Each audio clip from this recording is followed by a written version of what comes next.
ಕೆಲವು ಸೆಲೆಬ್ರಿಟೀಸ್ಗಳು ಯಾಕೆ ಈ ತರ ಅಡ್ವರ್ಟೈಸ್ಮೆಂಟ್ ಒಪ್ಕೊಂತಾರೆ ಅನ್ನೋದೇ ಬೇಜಾರು. ಯಾವ್ದಾದ್ರು ಒಬ್ಬ ವ್ಯಕ್ತಿ ಸ್ಮೋಕಿಂಗ್ ಅಡಿಕ್ಟ್ ಆಗಿರ್ಬೋದು ಅಥವಾ ಆಲ್ಕೋಹಾಲ್ ಅಡಿಕ್ಟ್ ಆಗಿರ್ಬೋದು, ಎಲ್ಲ ನಿವಾರಣೆಗೆ ಇದನ್ನ ಈ ಪ್ರಾಡಕ್ಟ್ ನ ತಗೊಳ್ಳಿ ಅಂತ ಬಂದು ಅಡ್ವರ್ಟೈಸ್ಮೆಂಟ್ ಮಾಡ್ತಾರಲ್ಲ ಒಬ್ಬ ಸೆಲೆಬ್ರಿಟಿನ ಇಟ್ಕೊಂಡು, ಯಾರೋ ಒಂದು ಅಡ್ವರ್ಟೈಸ್ಮೆಂಟ್ ಕಂಪನಿ. ಗುರು ಅದನ್ನ ತಗೊಂಡಿದ ತಕ್ಷಣ ಅವ್ನ್ ಯಾರು ಸ್ಮೋಕಿಂಗ್ ಮಾಡ್ತಿರ್ತಲ್ಲ ಸ್ಮೋಕಿಂಗ್ ಪಿಟ್ ಮಾಡ್ಬಿಡ್ತಾನ? ಇಲ್ಲ. ದಿನ ಬೆಳಗಾದ್ರೆ ಕುಡಿತಿರ್ತಾನಲ್ವಾ, ಅವ್ನ್ ಕುಡಿಯೋದ್ ಬಿಟ್ಬಿಡ್ತಾನ? ಸಾಧ್ಯನೇ ಇಲ್ಲ. ಎಲ್ಲ ಬರೀ ಊಳು. It's all about our mindset. ನಮ್ಮ ಮೈಂಡ್ ಸೆಟ್ ಅಲ್ಲಿ ಹೆಂಗಿರುತ್ತೆ ಅಂತಂದ್ರೆ, ನಾನ್ ಬಿಡಬೇಕು ಅಂದ್ರೆ ಬಿಟ್ಟೇ ಬಿಡ್ತೀನಿ, ನಾನ್ ಸೇದ್ಬೇಕು ಅಂದ್ರೆ ಸಿಗರೇಟ್ ಸೇತೀನಿ, ನಾನು ಕುಡಿಬೇಕು ಅಂದ್ರೆ ಕುಡಿತೀನಿ, ನನಗ್ ಬೇಡವಾ ಬೇಡ. ಇದು ನಮ್ಮ ಮೈಂಡ್ ಅಲ್ಲಿ ಇರ್ಬೇಕು. ಇದು ನಾವು ಕಂಟ್ರೋಲ್ ಮಾಡ್ಕೊಳ್ಳೋ ತಾಕತ್ ಇರಬೇಕು. ಅದು ಬಿಟ್ಬಿಟ್ಟು ಅಡಿಕ್ಷನ್ ಆಗಿರೋದು ಡಿ ಅಡಿಕ್ಷನ್ ಆಗ್ಬಿಡುತ್ತೆ ಅನ್ಬಿಟ್ಟು ಯಾವ್ದೋ ಒಂದು ಪ್ರಾಡಕ್ಟ್ ತಗೊಂಡ್ಬಂದ್ಬಿಟ್ಟು ಹೇಳ್ತಾರೆ. ದಯವಿಟ್ಟು ಯಾವ ಒಬ್ಬ ಸೆಲೆಬ್ರಿಟೀಸ್ ನಾನು ರಿಕ್ವೆಸ್ಟ್ ಮಾಡ್ಕೋತೀನಿ, ದಯವಿಟ್ಟು ಈ ತರ ಒಂದು ಅಡ್ವರ್ಟೈಸ್ಮೆಂಟ್ ಮಾಡ್ಬಿಟ್ಟು, ಪರ್ಸನಲ್ ಆಗಿ ಹೇಳ್ತಾ ಇದೀನಿ, ಬೇಜಾರ್ ಮಾಡ್ಕೋಬೇಡಿ ಯಾರನ್ನು ಕೂಡ, ನಾನು ಯಾರಿಗೂ ಹರ್ಟ್ ಮಾಡ್ಬೇಕಂತಲ್ಲ. ಪ್ರತಿ ಒಂದು ಕೆಲ್ಸಕ್ಕೂ ಕೂಡ ಅದಕ್ಕೆ ಆದಂತ ಒಂದು ಸಂಭಾವನೆ ಇದ್ದೇ ಇರುತ್ತೆ. ನೀವು ಆ ಸಂಭಾವನೆ ತಗೋತೀರ, ತಗೊಳ್ಳಿ, ನಿಮ್ ಇಷ್ಟ ಅದು. ಆದ್ರೆ ಒಂದೇನಂದ್ರೆ, ಈ ಪ್ರಾಡಕ್ಟ್ ನ ಸೇವಿಸಿದ ತಕ್ಷಣ ನೀವು ಸಿಗರೇಟ್ ಬಿಟ್ಬಿಡ್ತೀರಾ, ಈ ಪ್ರಾಡಕ್ಟ್ ನ ನೀವು ಸೇವಿಸಿದ ತಕ್ಷಣ ನೀವು ಆಲ್ಕೋಹಾಲ್ ನ ಬಿಟ್ಟೇ ಬಿಡ್ತೀರಾ, ಮರ್ತೇ ಬಿಡ್ತೀರಾ? ಸಾಧ್ಯನೇ ಇಲ್ಲ. It's all about our mind set brother. ನೀವು ಮೆಡಿಟೇಷನ್ ಮಾಡಿ ಅಂತ ಯಾರಾದ್ರೂ ಹೇಳ್ತೀರಾ? ರೇಕಿ ಟ್ರೀಟ್ಮೆಂಟ್ ತಗೊಳ್ಳಿ ಅಂತ ಯಾರಾದ್ರೂ ಹೇಳ್ತೀರಾ? ಯಾರು ಹೇಳಲ್ಲ. ಯೋಗ ಕ್ಲಾಸ್ಗೆ ಹೋಗಿ ಇವೆಲ್ಲ ಬಿಟ್ಬಿಡ್ತೀರಾ ಅಂತ ಹೇಳ್ತೀರಾ?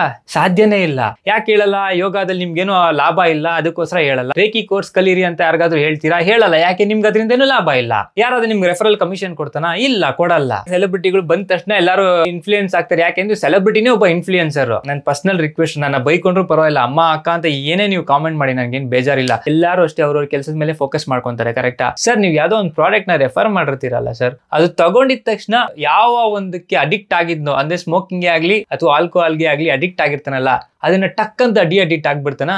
ಸೊ ಟೈಮ್ ಕೋರ್ಸ್ ತಗೊಂಡಿದ ತಕ್ಷಣ ನನ್ಗೆ ಗೊತ್ತಿರೋ ಫ್ರೆಂಡ್ಸ್ ಎಷ್ಟೊಂದ್ ಜನ ಈ ತರದ್ದು, ಯಾರೋ ಒಬ್ಬ ಸೆಲೆಬ್ರಿಟಿ ಬಂದ್ ಹೇಳ್ದ, ಈ ತರ ಮಗ ಈ ಒಂದು ಪ್ರಾಡಕ್ಟ್ ತಗೊಂಡಿದ ತಕ್ಷಣ ಸ್ಮೋಕಿಂಗ್ ಬಿಟ್ಬಿಡ್ತೀನಿ ಅಂತ, ಅದಕ್ಕೆ ಈ ಪ್ರಾಡಕ್ಟ್ ನಾನು ಕನ್ಸ್ಯೂಮ್ ಮಾಡ್ತಿದ್ದೀನಿ ಅಂತ ಹೇಳ್ತಾನೆ. ಇನ್ನೊಬ್ಬ ನನ್ನ ಫ್ರೆಂಡ್ ಹಂಗೆ ಹೇಳ್ದೆ, ಇಲ್ಲ ಮ್ಯಾಮ್ ನಾನು ಡ್ರಿಂಕ್ಸ್ ಜಾಸ್ತಿ ಮಾಡ್ತಿದ್ದೆ, ಅದಕ್ಕೋಸ್ಕರ ಈ ಪ್ರಾಡಕ್ಟ್ ನಾನು ತಗೊಳ್ತಾ ಇದೀನಿ, ಡ್ರಿಂಕ್ಸ್ ಬಿಡುವುದಕ್ಕಾಗತ್ತೆ ಅಂತ. ಗುರು, ನಿನ್ ಮೈಂಡ್ ಸೆಟ್ ಎಲ್ಲದಕ್ಕೂ ಕಾರಣ. ನೀನ್ ಸಿಗರೇಟ್ ಸೇದುವುದಕ್ಕೂ ಕೂಡ ನಿನ್ ಮೈಂಡ್ ಸೆಟ್ಟೇ ಕಾರಣ ಆದ್ಮೇಲೆ, ನೀನ್ ಸಿಗರೇಟ್ ಬಿಡುವುದಕ್ಕೂ ಕೂಡ ಮೈಂಡ್ ಸೆಟ್ಟೇ ಕಾರಣ ಆಗತ್ತೆ. ಯಾರೋ ಒಬ್ಬ ಇನ್ಫ್ಲೂಯೆನ್ಸ್ ಮಾಡಿದ ತಕ್ಷಣ ಆಗಲ್ಲ, ಯಾವ್ದೋ ಒಂದು ಪ್ರಾಡಕ್ಟ್ ತಗೊಂಡ ತಕ್ಷಣ ಆಗಲ್ಲ ಗುರು. ಎಲ್ಲಾ ಬರೀ ಬೋಳು. ನೀನು ಸ್ಕೂಲಲ್ಲಿ ಓದ್ತಿರ್ಬೇಕಂದ್ರೆ ಫಸ್ಟ್ ರ್ಯಾಂಕ್ ಬಂದ್ಬಿಟ್ಟಿರ್ತೀಯ, ಯಾವ್ದಾದ್ರು ಪ್ರಾಡಕ್ಟ್ ತಗೊಂಡ್ ಫಸ್ಟ್ ರ್ಯಾಂಕ್ ಬಂದ? ನೀನ್ ಹಗ್ಲು ರಾತ್ರಿ ಕಷ್ಟಪಟ್ಟು ಓದಿದ್ದಕ್ಕೆ ತಾನೇ ಗುರು ನೀನ್ ಫಸ್ಟ್ ರ್ಯಾಂಕ್ ಬಂದಿದ್ದು. ಪ್ರಾಕ್ಟೀಸ್ ಮೇಲೆ ಪ್ರಾಕ್ಟೀಸ್ ಮಾಡಿ ಮಾಡಿ ತಾನೇ ಬಂದಿದ್ ಫಸ್ಟ್ ರ್ಯಾಂಕ್. ಅದೇ ತರಾನೇ ಪ್ರಾಕ್ಟೀಸ್ ಮಾಡೋ ಬಿಡುವುದಕ್ಕೆ ಜ್ಞಾಪಕ ಶಕ್ತಿ ಇಂಪ್ರೂವ್ ಆಗ್ಲಿ ಅಂತ ಅನ್ಬಿಟ್ಟು ಲೇಹಿ ಇರ್ಬೋದೇನೋ ಹೊರತು, ಇದನ್ನ ತಗೊಂಡಿದ ತಕ್ಷಣ ನೀವು ರ್ಯಾಂಕ್ ಸ್ಟೂಡೆಂಟ್ ಆಗ್ಬಿಡ್ತೀರಾ ಅನ್ನೋದೆಲ್ಲ ಸುಳ್ಳು ಗುರು. ಇದು ನಮ್ ಫ್ರೆಂಡ್ಸ್ಗೇನೋ ಎಷ್ಟೊಂದು ಎಕ್ಸ್ಪೀರಿಯನ್ಸ್ ಆಗ್ಬಿಟ್ಟಿದೆ ಇದೆಲ್ಲ.